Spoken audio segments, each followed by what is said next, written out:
রিঙ্কু, নমস্কার। নমস্কার দিদি, আমার নাম রিঙ্কু হাওলাদার। আমি এসেছি হুগলির চুচুড়া থেকে। আমার একটা ছোট্ট পেটাই পরোটার দোকান আছে, যেটা দাদা পরোটাটা তো ছোট না, নয় পরোটাটা রিঙ্কু, ছোট নয়, I have seen পরোটাটা the খুবই size। বড়। এই এত বড়, এত তারপর বড়। তাকে এরম এরম এরম করে হ্যাঁ, তারপরে তারপরে ধাই ফাটানো দফা হয়। ধাই দফা দফ পেটাই চলে, তারপরে ফাটানো হয়, তারপরে বিক্রি হয়।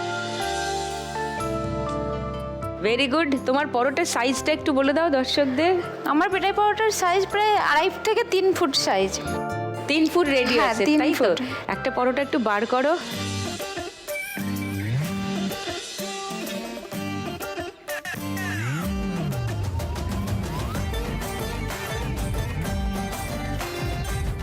মাই গড, গোটা পরিবারের একসঙ্গে খাওয়া হয়ে যাবে। একটা পরোটা পেতে সবাই চারপাশে বসে যাও, চিড়ে চিড়ে খেতে থাকো। Wow Rinku, amazing. সোনালির কাছে আসি। সোনালি, নমস্কার। নমস্কার দিদি, আমি উত্তর 24 পরগনা জেলার মধ্যমগ্রাম থেকে এসেছি।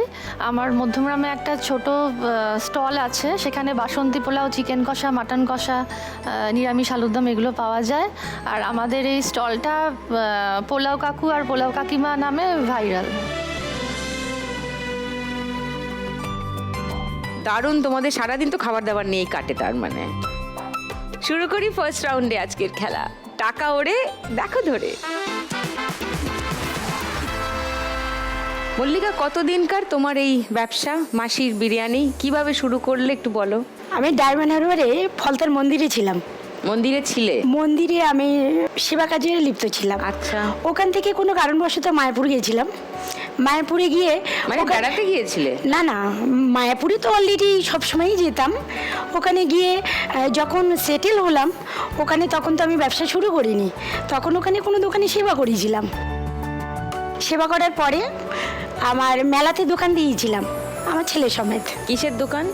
এখানে ভেজিটেরিয়ান, মানে বিভিন্ন ওখানে ফুড ফেস্টিভ্যাল হয়। হ্যাঁ, মানে ওখানে খাবারের দোকান। হ্যাঁ হ্যাঁ হ্যাঁ, আচ্ছা, আচ্ছা। খাবারের দোকান দিয়েছিলাম।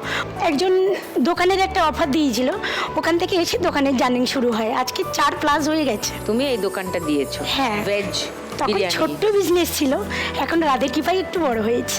প্রথম দিন মনে আছে কত টাকার খাবার বানিয়েছিলে? কতটা আমি চালের তখন বিরিয়ানি বানিয়েছিলে? রাইস ডাল সবজি করতাম, আর সানডেতে 1.5 কেজি চালের বিরিয়ানি করতাম।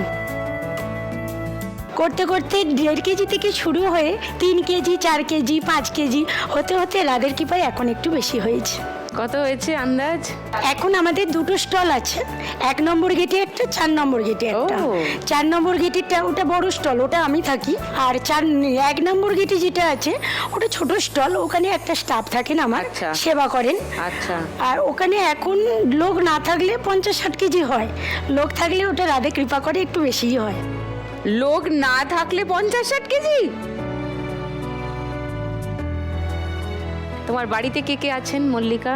বাড়িতে এখন আছে আমার ছোট্ট গোপাল আর আমার ছেলে, আমরা দুজনেই এই স্ট্রাগলটা করছি। আচ্ছা, ছেলে এসছে? হ্যাঁ।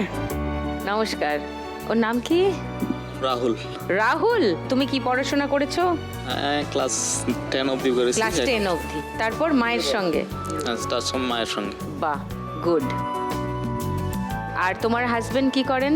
ওনার সাথে আমরা একটু আলাদা থাকি, ও, যোগাযোগ নেই? যোগাযোগ এখন নেই। আর কেউ এসছে বাড়ি থেকে? বাড়ি থেকে একটা ভাই এসছে। নমস্কার। এক্সাইটেড মল্লিকা এখানে এসে? আমি খুব খুশি, আমি জীবনে ভাবতে পারিনি আমি ওই ছোট্ট গ্রামের মল্লিকা আজকের এই জায়গায় পৌঁছাবো। How sweet. খুব আনন্দ লাগছে। তোমার আগে সবাইকে একটু মল্লিকার দোকানটা দেখাই। প্রসাদমস মাসির বিরিয়ানি, এইটাই বলছিলে ছোট দোকান? কত 40-45 জন বসে খায় ওখানে? আমাদের আছে 56 সিট। 56 সিট। হ্যাঁ, মানে একটা বাস ভর্তি লোক গেলেই বসতে পারবে।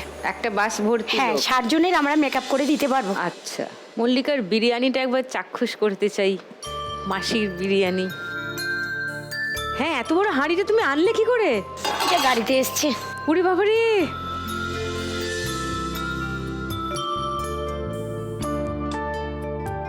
এতে কতটা আছে? এটা 10-12 কেজি চালের আছে। কি কি আছে এতে? তুমি তো ভেজ বিরিয়ানি বানাও। হ্যাঁ, আমার কি সাধারণত তোমার সয়াবিন ingredients? পনির বিরিয়ানি হয়, আর সিজনে হয় এঁচোড় বিরিয়ানি, ও যেটা মাসির দোকানে বিখ্যাত। হ্যাঁ আর একটা হান্ডি বিরিয়ানি হয়, স্পেশাল ভাটিতে হয় ওটা।